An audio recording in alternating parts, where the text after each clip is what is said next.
All right, now we get to talk about how prokaryotes achieve their genetic diversity even though they are mostly doing binary fission. Okay, and we talked about this a few times when we mentioned the pilus in the cell chapter. Okay, we talked about the pilus being a way to transfer genetic information called the F pilus. Well, that is actually called horizontal gene transfer. Okay, it's getting genes from somewhere else and incorporating them into their genome. Okay, and so we have that called conjugation. Okay, that is a type of horizontal gene transfer. Okay, and we have transduction. We've seen transduction. Okay, when we have a prophage. Okay, we have seen that in our viral chapter. And we can even transform DNA, or our genome, by incorporating some DNA from the environment. Okay, that does happen. Okay, and we can manipulate that in the environment. We give them a nice electric shock, and some cells will take that up in response to that electric shock. Okay, and we'll see that in the DNA Tech lecture at least a little bit. In conjugation, we learned about it called rolling circle replication.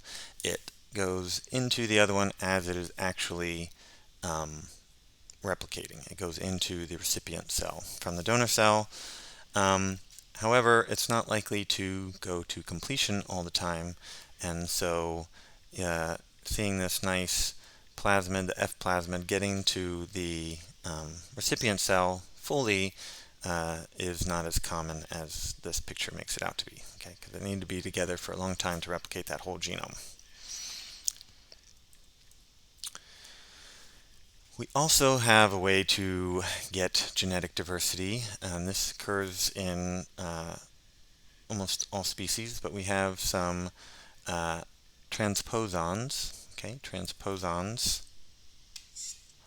are actually movable elements. Okay, these can move from one place to another. Barbara McClintock here actually coined them jumping genes. Okay, they jump from one place to another based on environmental factors. And she was looking at corn that was blasted by the nuclear radiation sites back in the 40s. So she noticed that these genes were actually jumping in response to all that radiation and stuff. Okay, so yeah, it's another way that bacteria get genetic diversity. Okay, and they don't need a nuclear blast to be able to do this. This is kind of just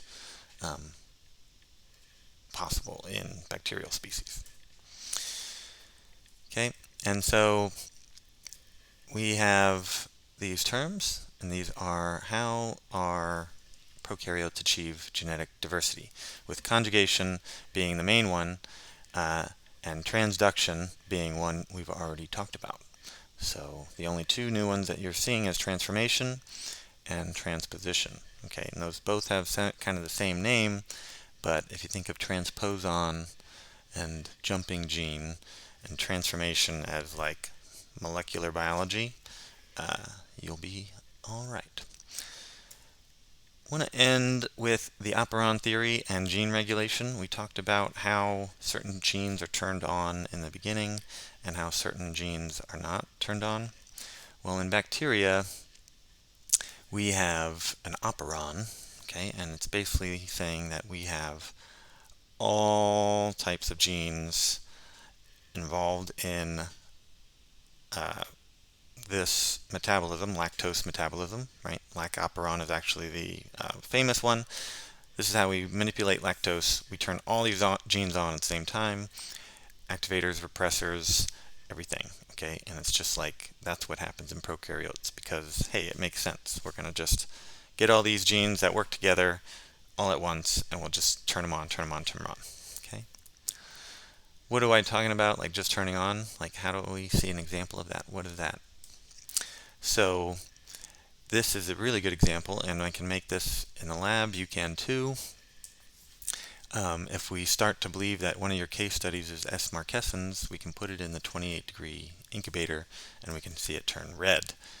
Okay, so what are we seeing here? So we're seeing that when we're at a certain temperature, a lower temperature than body temperature, this bacteria will have a constitutive promoter, a promoter that is always on, and it'll turn on that gene that makes the red pigment. Okay?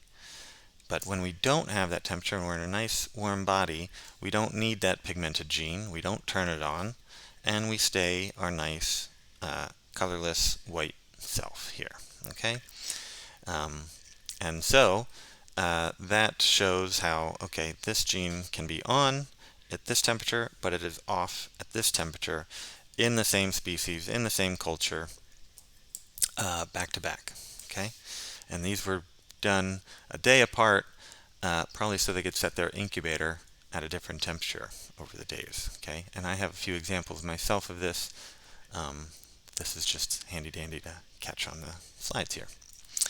Okay, and as I mentioned, the operon here, we turn all of our proteins on at the same time using the same mRNA molecule, and we express this constitutively, or always on. All right, that takes care of our microbial genetics chapter. I kind of highlighted anything that you will need to know for the exam. I will try to go over some of the homeworks in some of these videos today as well. But this should conclude our chapter on microbial genetics, and we'll go into DNA tech, which would be a nice short lecture, and then we'll follow it up with microbial growth